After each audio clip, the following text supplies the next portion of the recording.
Hi, I'm Jim Cameron, Program Director of Darien TV 79, and today we're at the town recycling center / dumps / transfer station, depending on which name you prefer, on Ledge Road, joined by Bob Steger, who's the Director of Public Works, Craig Flaherty, who comes to us from the Recycling Task Force.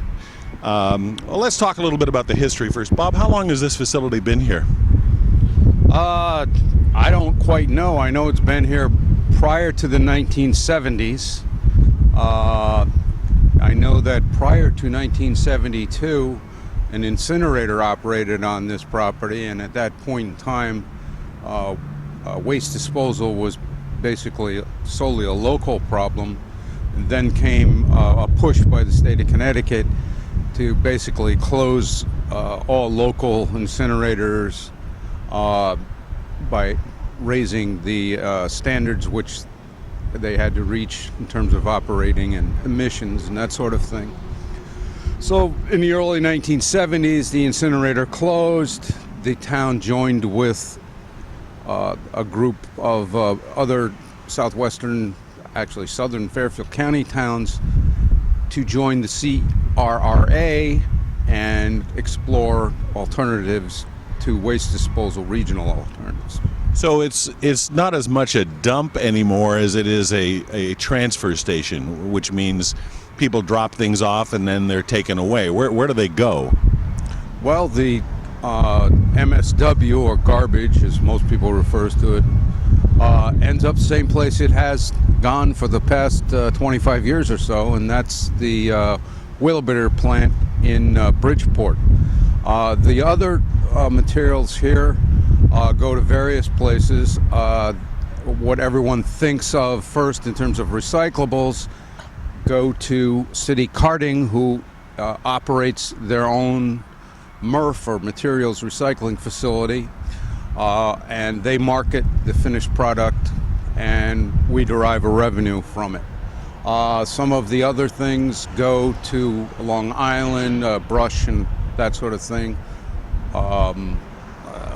Leaves are disposed of at a leaf composting site. We also compost a certain amount of leaves here on our site.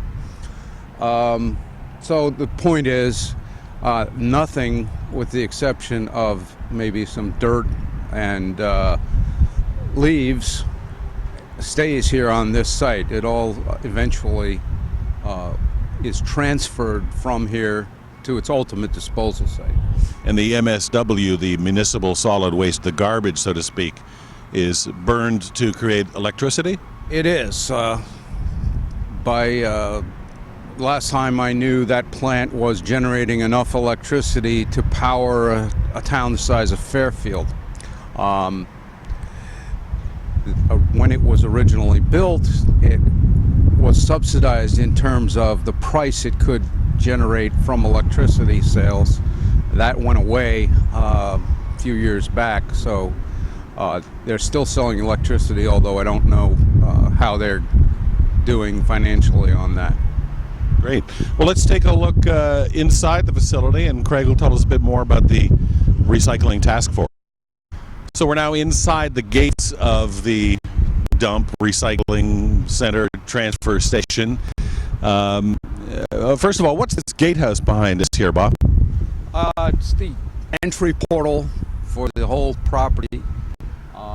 Inside there's various electronic equipment and our certified weighman, whose job it is to monitor vehicles coming in and out of the dump, to record the tonnages according to our scale, which is over there, which is used for billing purposes, and to ensure that residential users are in fact residents of the town of Darien.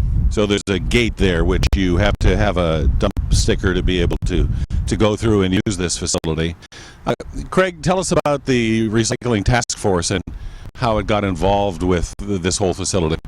Sure. The Recycling Center Advisory Committee, the technical name, was established by the First Selectman and the Board of Selectmen to look into both the operations of the facility from an efficiency standpoint to see if there are any improvements that could be made on how it operated, but also to look at how we were doing on recycling and how we could increase the amount of recycling that was done here at the facility and reduce ultimately the amount of garbage that had to leave the facility.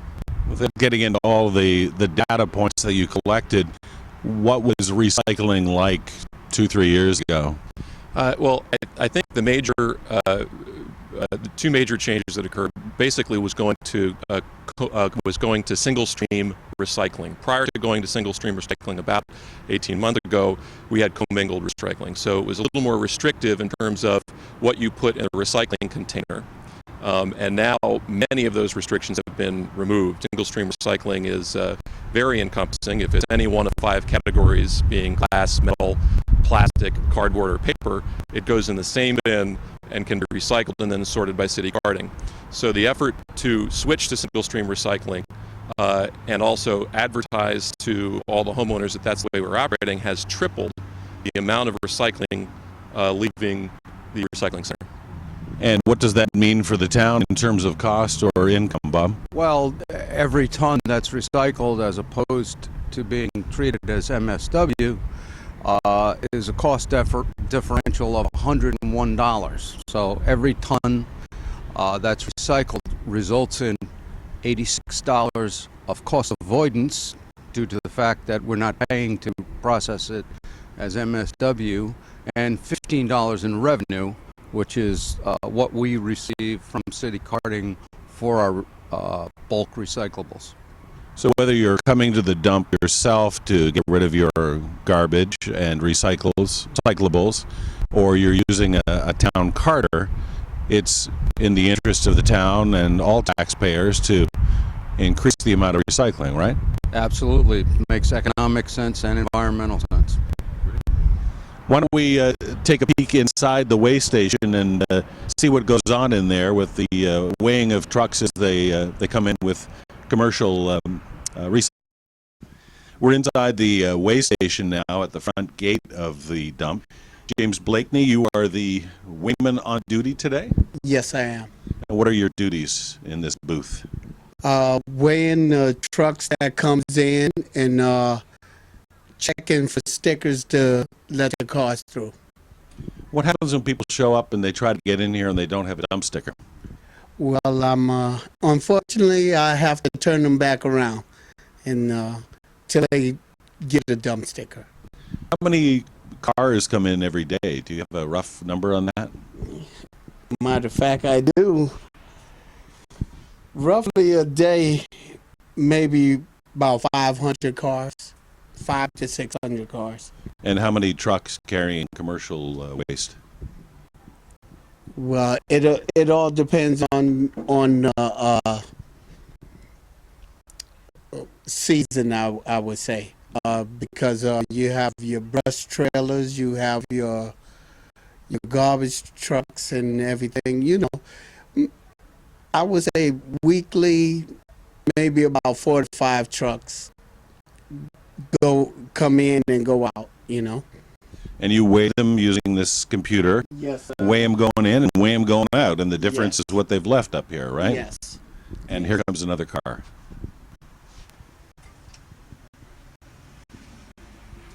So that gate stays down unless you check and see that there's somebody with a sticker, right? Yes, the gate stays down, and while the cars go through, I also keep a count.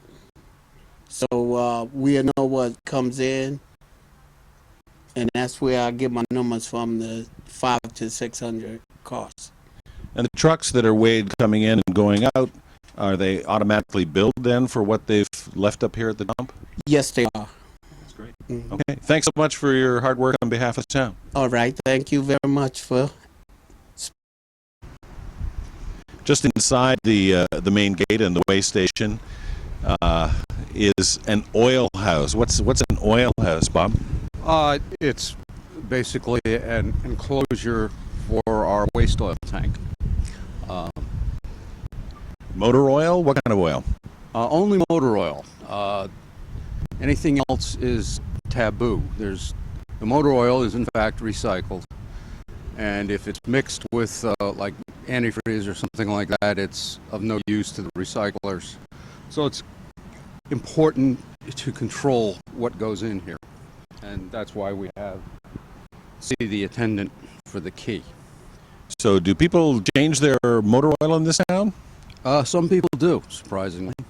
And they shouldn't be pouring that down a drain. They should be bringing it here, right? Absolutely not. I mean, those little medallions on some of the drains that say goes to Long Island Sound, that's what we're trying to avoid with providing this for the townspeople.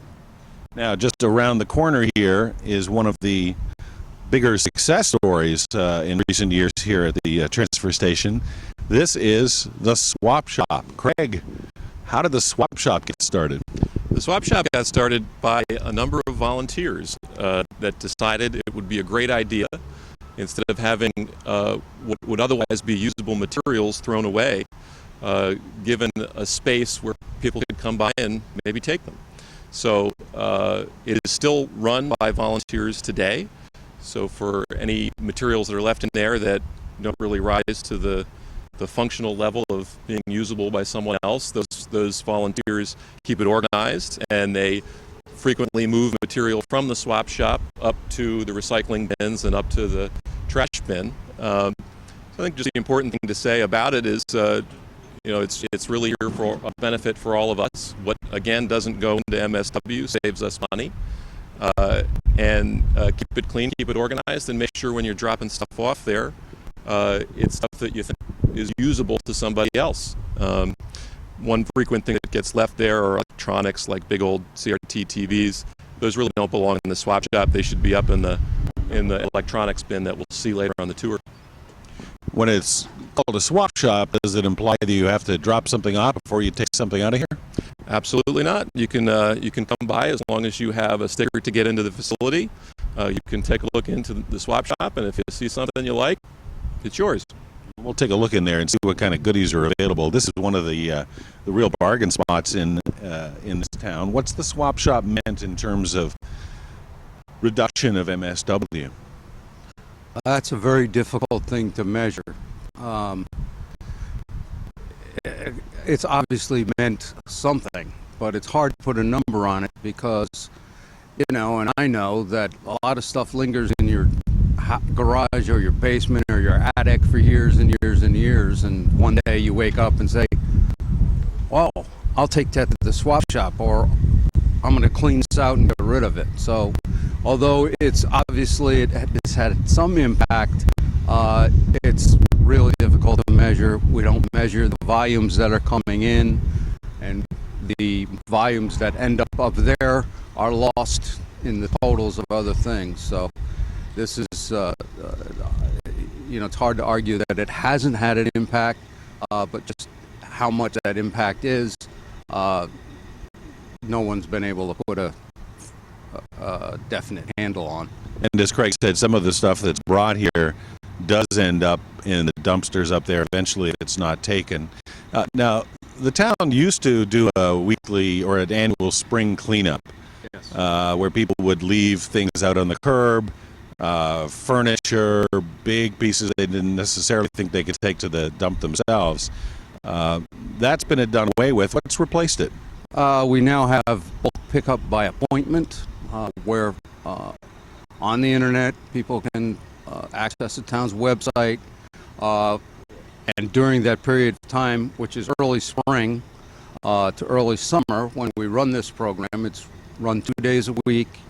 It's run, you're given a date, and we dispatch a truck on those days to pick up compliant materials. It's not open to everything, but we found it to be a very efficient way of doing it, and it avoids the mess that used to be pretty much omnipresent. Yeah, the whole town looked like a swap shop for a few weeks there while you were doing those collections.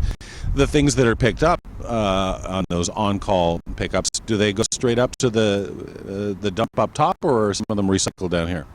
They're not recycled down here in general. We've evolved to the point where people know this facility exists, and if they have something that is appropriate for the swap shop, they've probably done it. But there is a separation process that goes on in terms of settling separating scrap metal from those materials which are combustible bulky waste, and actually on the building. So two things basically: scrap metal and combustible bulky waste come out of the spring cleanup / bulk pickup. Well, let's take a look inside the swap shop and see what kind of goodies are available. Well, we're under the tent inside the swap shop, and Kathy Dobbins is with us. You are one of the volunteers who helps keep the swap shop running, right? Yes, I do. We come every day, Monday through Friday, and we sweep, we clean up, we organize, so that's what we do. Why do you do that? Well, we enjoy it. We meet a lot of people. It's a very social environment here, and we like to help the town out. So what advice could you give to the viewers, the residents of town, about using the swap shop properly that would make your job a little bit easier? To bring in things that are not cracked or broken, that cannot be repaired, to try to bring them in good condition, and to put them in the areas designated like the kitchen area or the technology. That would really help us out a lot.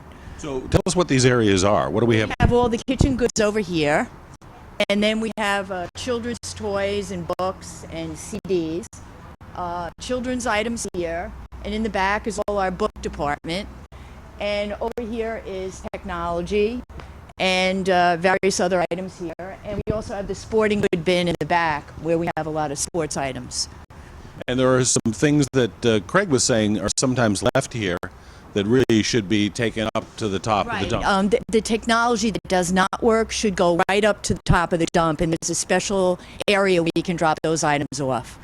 Do you see people coming in here on a regular basis, quote unquote, shopping? Oh yes, absolutely. We get to know a lot of people. We know everybody on a first name basis, so it's a lot of fun. Well, thank you very much for your service to the town.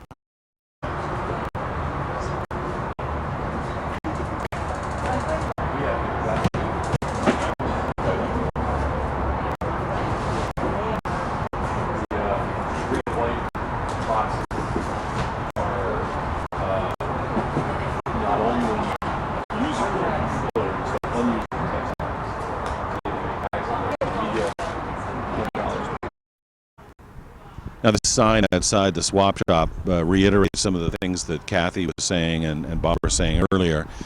What are the things that don't really belong here in the swap shop? Well, I think they are right on the sign here. So those old CRT TVs, The big tube TVs. those big heavy ones should go right up to the electronics bin at the top.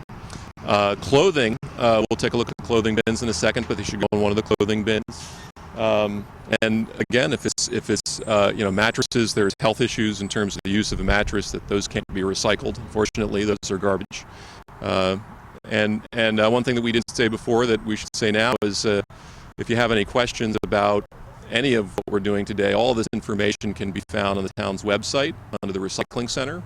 If you simply type the words Darien Recycling Center into any of the major web browsers, the first option is going to take you right to the page you need to see. Why no cribs or car seats? They're on this no list. Well, that's a safety issue. So it could be that those items have, there's additional regulation about how a crib or a car seat should be made, and so an old crib or a car seat might not meet the current regulation, or it might be damaged in a way that, or a recall might have occurred on that crib or car seat that you wouldn't know about if you grabbed it here. So for safety items like that, it's best to buy new and make sure it meets the current standard. Now, air conditioning units, refrigerators, dehumidifiers, some of those have toxic chemicals inside of them too, right? Yeah, those are all accepted for recycling here at the transfer station. When they do have Freon coolant inside of them, you need to pay an additional fee to drop those items off because it costs us money to get the Freon out and dispose of it properly. So you go to the waste station and you get a little sticker you put on that. Yeah, or at DPW you can get it as well at Town Hall. The hour is 7 in the morning until 2:30. The dump itself closes at 2:45, but they want us out of here by 2:30 so they can stop the shopping cycle, right? Yeah, clean. It just gives the folks working for the town an opportunity to clean things up and shut them down. So again, outside of the swap shop itself, some people, well-intentioned, have just dropped stuff off. Is this the right place to drop things off at the swap shop? Well, again, I think to make this a really efficient and effective facility for all of us, the more people can do to help keep the swap shop organized, the better. So if, for instance, the croquet mallets ended up in the sporting section or the toy section, that would be a good thing. This is essentially left here now. We have to wait for our volunteers to show up and take care of it and organize. And ultimately, we shouldn't be relying on them. We should be relying on ourselves. Now, over here, there are some bins that say clothes and shoes. There's a Salvation Army bin. There's a thing called U.S. Again. What should go in here?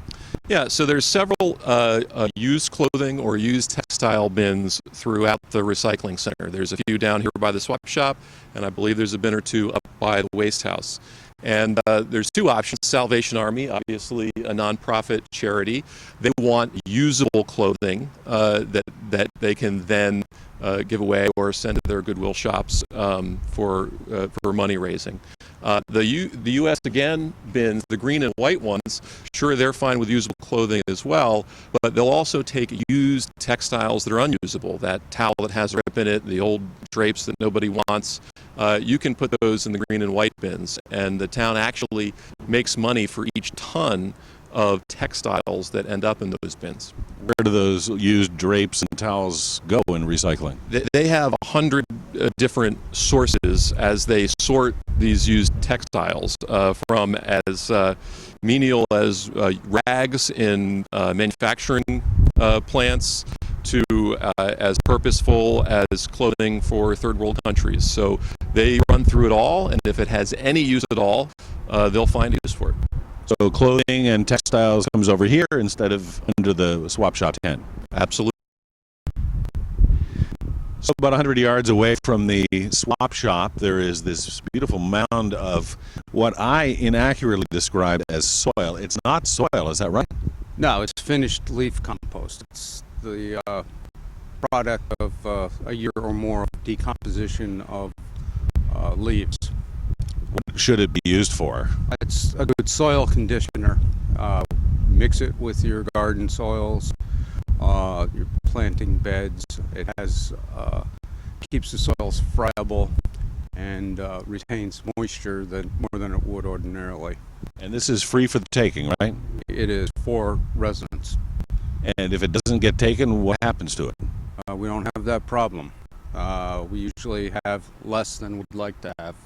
In fact, we also sell to commercial people and have to shut them down in order to save enough for the residents to be able to access it for no charge.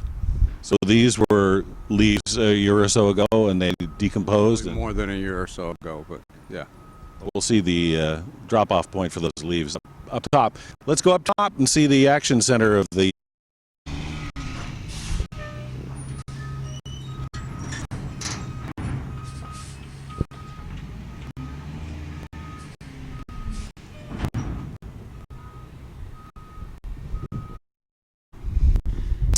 Up near the top of the hill, this is a place where foliage and leaves go to die. Is that right?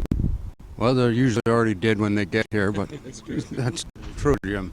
Now, right behind you is a big pile of bags and dead leaves. Were these brought here by individual citizens or by carters, or how'd they get here? In general, this is a resident drop-off point. We ask that people empty the bags and dispose of them separately, since it is a whole different recycling process.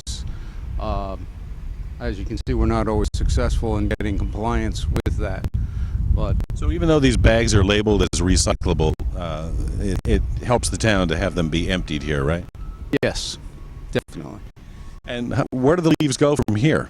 They go to a composting site upstate. Can't recall exactly where it is, but it's all handled by our contractor for solid waste, which is City Recycling. And it's brought back as that pile of non-soil we were looking at earlier? No, we operate a separate on-site composting program.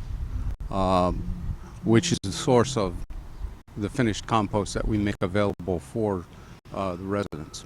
And the town still does leaf pickup at the curb? We do, but it's in bags, recyclable. Not plastic bags. No plastic bags. We did away with that years ago. Craig, you were saying that one of the little corners over here is for one of the more temperamental things to recycle, which is grass clippings? That's correct. Grass clippings should be separated from your leaf and brush waste, and they need to be placed in a separate defined area here in this yard waste section of the transfer station. They need to be handled near daily. You can't let them accumulate and start to decompose on site. Temperature and mold and smell are big problems. So we've got to pay to get rid of it, and we've got to handle it frequently. So even though it's organic material, it doesn't go with the brush or with the leaves? That's correct. So we're at the action center of the town dump itself. And before we go in and look at the recycling and the single stream, there are a few things that don't go here. Is that right, Bob? Correct. Some of them are because we simply can't handle them here, and some of them is because we're using compactors that have restrictions on the size of things that operate smoothly unless you put something too big in it and it jams it up. So that's probably what happens with big wood, right? Correct. Any wood has to be cut up into smaller than 6-foot pieces before it can be put in here. And what about paint? People want to get rid of that, but what should they do? Well, if it's latex paint, you can do one of several things. If you're on the sewer system, you can flush it down the sewer with lots of water. If you only have a small amount, just open the cans up and let the insides dry out, and it's disposable as regular solid waste. If it's oil-based paint, or if you have a lot of latex paint and you want to recycle those, we take them at the Household Hazardous Waste Day, which is the first Saturday in June of every year. Dirt. Where does dirt go? Well, dirt goes back over yonder. Obviously, there is nothing objectionable about dirt, unless you're talking about it getting where you don't want dirt to be. But there's no reason for us to pay $86 a ton to get rid of dirt. And dirt should not be contaminated with oil or anything else, right? Correct. Hazardous or toxic waste. Again, that's that annual drop-off for the Hazardous Waste Day? Right, and we participate in a group of other surrounding towns who also have Household Hazardous Waste Days, which Darien residents can access if they can't make it to ours on the first Saturday in June. Propane tanks, good metal. Good metal, but propane tanks tend to explode under pressure or under extreme heat, which is why we got to keep them out of here. And unless they're very old and very rusted, there's nothing wrong with propane tanks. Where should they go then? They should be taken back to where you bought them, and will refill them or take them off your hands or replace the valves or whatever. It's not something although we are forced to handle them sometimes, it's not something that is on our list of things that are acceptable. And no scavenging. I mean, we allow people to go to the swap shop, but you don't want people dumpster diving up here looking for collectibles? Yes. To put it simply, it would be chaos. Given this confined space here, the number of people that are up here on Saturday, the potential of conflicts between people. I saw that first. No, that's mine. It's simply, and if you're talking about scavenging recyclables, that's money out of the town's pocket. People scavenge, deposit cans and bottles. Do it before it gets here, if you're going to do it at all. So once it goes into one of these dumpsters, it's hands off. All right, you've basically lost possession of it once you drop it over into it. Okay, up top at the recycling center, transfer station, town dump, there are some dumpsters here, which used to be used very specifically for only specific kinds of waste. This one is still cardboard only. Why have a separate dumpster just for cardboard if that can be put into the single stream? Well, a lot of people, longtime recycling people, are just more comfortable continuing to separate out the cardboard from the rest of the recyclables, and this is basically an accommodation for them. And it should be flattened. You shouldn't be putting big boxes in. You know, save space. Don't have to pull the dumpster out as often. The weight of it is low anyhow, so you have a lot of boxes that haven't broken down. You have even less weight. Makes it better all the way around. But now we come to the newest thing that's been operating for a few months now. Single stream in this dumpster and that one, and in the tipping house as well too. But how did this come to be? Why is this beneficial? Well, this came to be actually. It started with the Director of Public Works, Bob, negotiating a new contract with City Carting, and when that for the operation of the facility. And when that happened, City Carting offered to the town single stream recycling, and also offered us compensation for the amount of single stream recycling we produced. So it became financially advantageous for us to increase the quantity of single stream recycling. And if hopefully all residents are familiar now with this picture, we send it out with the permits for the facility. We send it. We sent it in the newspapers. It's at DPW for picking up, and there's a lot of other environmental groups that have copies around. This basically tells you what goes in the single stream in very great detail, but very simply, what we've got on the sign covers it. If it's paper, if it's cardboard, if it's glass, plastic, or metal, likely it is single stream recycling can go all in the same bin. If you have little pieces of cardboard in there, cardboard, that could go in there as well. And that's all taken away in these dumpsters by City Carting, and they in effect sort it all and then put it into its proper place. Is that right? Yeah, they have a sorting facility in Stamford. In fact, they're investing a significant amount of money in the latest sorting technology, which should be up and running at the beginning of next year. And it takes that single stream recycling and puts it out into its different component. Plastic bags go in one place, 1 and 2 plastic go in another place, 3 through 7 plastic goes in another place. And it's all done by a large mechanical sorter. And at the end, they have bales of product that they then sell out on the resource market. So whether I bring my garbage to the dump myself or I use a carter, a garbage collector, single stream is the way that we need to go at this point. We just need to separate the wet MSW, the municipal solid waste, from all of these recyclables in 2 bins preferably, right, at home? Absolutely. I've got a family of 4. I've found essentially we can get through a week with maybe 1 garbage bag of MSW, and the rest of our waste is single stream recycling. It's definitely the way to go. And if you've got a hauler at home, you've got a private hauler. Most private haulers are now using our transfer house to dump single stream recycling in the second bin, and we're getting compensated for that tonnage.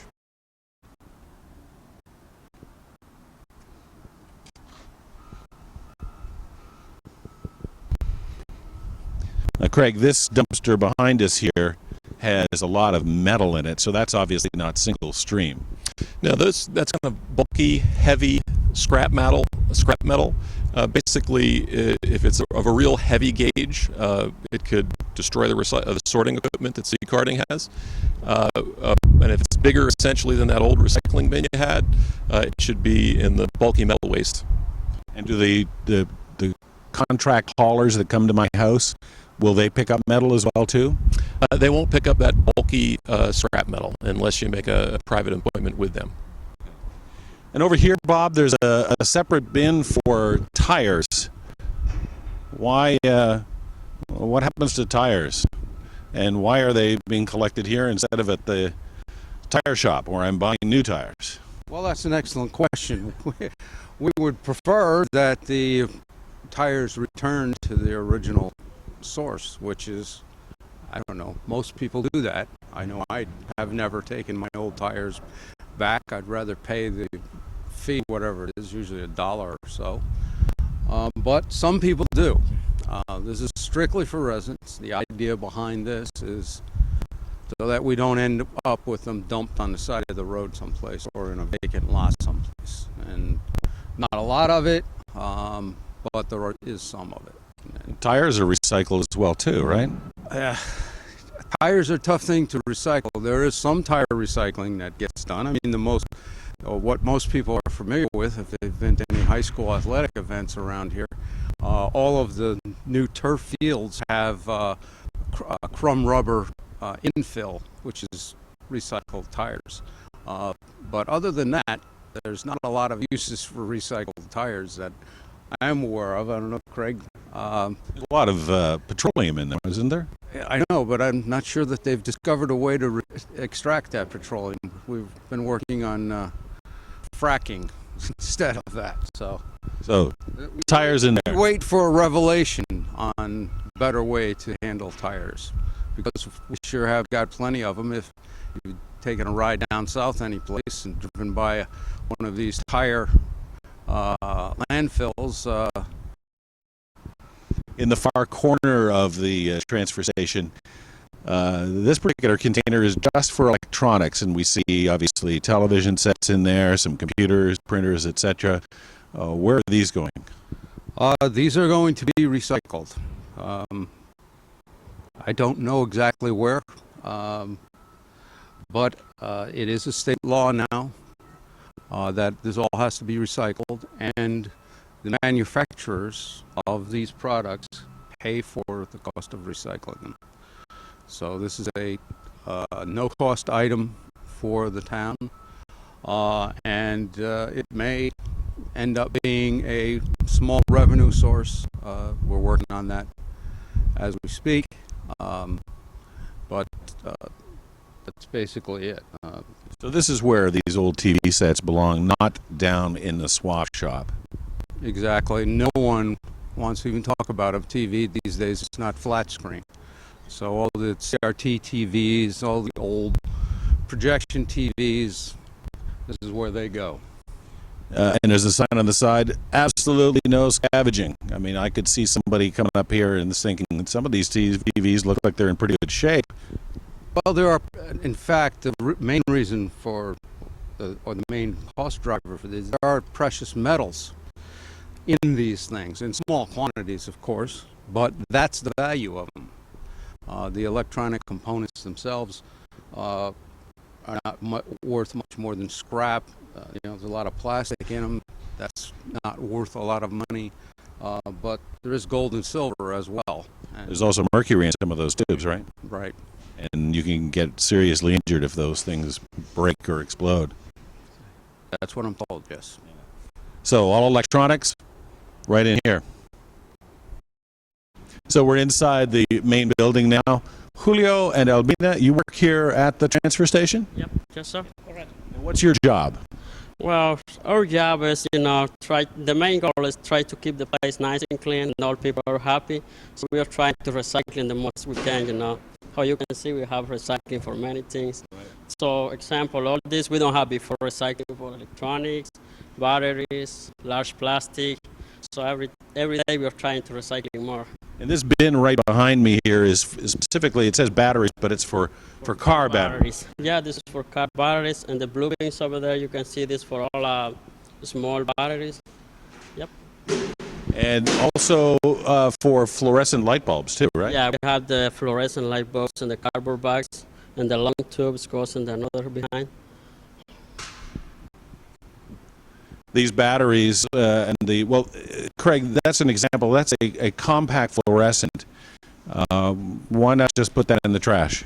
There are, again, hazardous wastes in here that don't belong in the garbage. In fact, if you break one in your home, you want to be very careful about how it's cleaned up. You don't want to leave the dust of one of these around your house.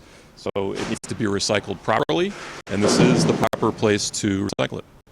And these batteries are just alkaline batteries. I don't see any NiCads in here, but again, the rechargeable batteries in this bin, and same as this bin. So these are the types of batteries that might go on your power tools and so forth, those rechargeable batteries, and these are the typical standard old household batteries. Not nickel, cadmium. Those are the kind of metals you don't want getting into the ground, etc. That's correct. And these are new additions. The battery recycling, the fluorescence. The batteries have been going on. We've been ramping up the number of different batteries that can be recycled, but fluorescents were just added a few months ago, and we're very happy about that. Another really useful thing that I use a lot, again, it's available on the website. If you type in Darien Recycling Center, you can navigate to it. And this is a very simple map of the recycling center that we've walked around today. And it's got very simple labels on exactly what is recycled where. So if you don't remember if we have fluorescent light bulbs or where electronics go, this is a great thing to put on your fridge. Let's take a look into the pits. This is the area where the commercial carters bring their materials. There are two giant pits, and they feed down into hopper mechanisms down below. Julio, what's going in here? We use this is for garbage, only garbage, right? And the other one we use for single stream recycling, everything, you know. Yeah. This is what they call MSW. This is literally garbage. Yeah. Food scraps, things that don't get recycled. Yeah, correct. And the commercial carters, the people that go to our homes and bring this up here, they dump in here, and then this is all taken away in large bins. Well, yeah, we have behind the building, we have the big trailer, and when it's full, they take it down to the other place. And both of these bins used to be just for garbage, but now one of them has been specifically set aside for single stream recycling, right? But before, we used for garbage, but now, like 4 months ago, we start to use one for single stream and the other for garbage.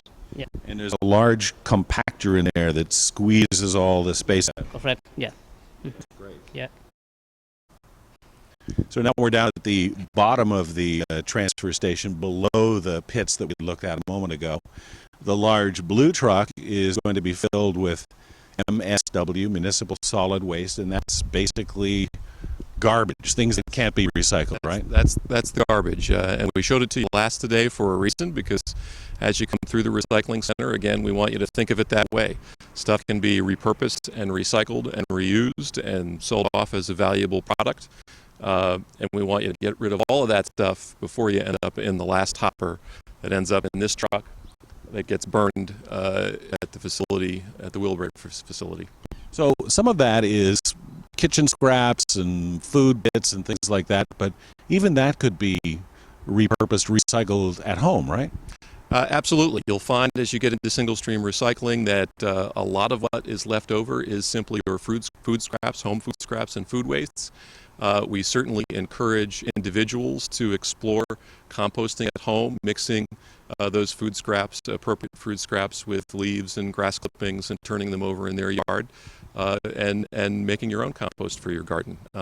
We don't have the facilities or the approvals to do that here as a municipality, but we certainly encourage individuals. And there are some large cities that now do what's called gray waste recycling, which is at food scrap recycling as the last major component to get out of the garbage. How many of these trucks leave here on a daily basis? Bob, do you know those numbers? On a daily basis? Or annual, or how often? Less of this now because it's the garbage. Each one of these trucks is about 22 tons. We are now recycling down to about 4,200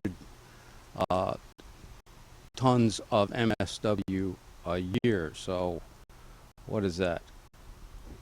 Couple hundred, so that's less than one a day. Yeah, this place operates 306 days a year, and so if there's 86 trucks, what's that? Every 5 days. One every 4 or 5 days. You can tell he's the engineer. He's doing the math in his head. I'm an engineer too. I can do math in my head. You probably do more math. Craig, In your presence. oh, don't be. Bob, I really appreciate your coming down and giving us a tour of all this. Craig, we'll put the website up in a second here on the closing credits of the program, but tell our viewers how they can get more information if they want to be more green and compliant with this new single stream. Yeah, if you go to the Town of Darien website and navigate to the Department of Public Works side of it, you'll see a link for the Recycling Center. It's actually easier just to type the 3 words Darien Recycling Center into any major browser, and your first selection should get you right to that landing page. Craig Flaherty from the Recycling Task Force, Bob Steeder, the Director of Public Works, thank you so much for giving us a tour today. Thank you for coming. Appreciate your efforts and the time that you've spent on this effort. We should say that look forward to part 2 of our tour, which will be done next year in the new sorting facility of City Carding. Which is where all of the single stream goes and gets literally harvested for the materials that are then sold. That's correct.